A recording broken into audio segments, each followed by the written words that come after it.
As a former waitress myself, I feel like I know what to tip when I go to a restaurant, and I don't stick to the 15% guideline. I tip a lot more for good service.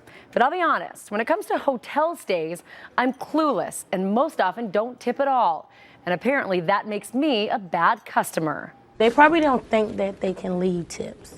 That's what I think it'd be sometimes. They don't know because they got so much other things to do. Think about what these hotel housekeepers have to deal with, things that guests leave behind, not considering that someone has to clean it up.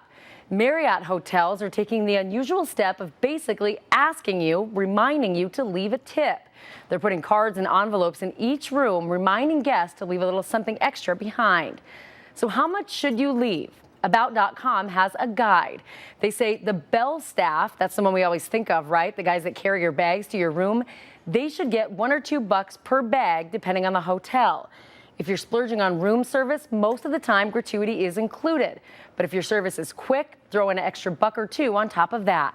If you call up for something like a crib or cot or even more blankets, you should give the staff member $2 for one item and another $1 each if they bring up more than one.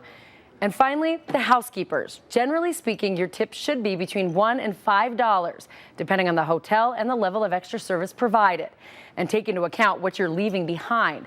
I often travel with my 2 young sons. I better go on the high end of that range. Hotel experts say whatever you decide to leave, seal it in an envelope and clearly mark for whom it's intended. And there's nothing wrong with tipping mid-stay on multiple nights. It could get you even better service for the remainder of your stay. I'm Melissa Lutt, KXLY4 News.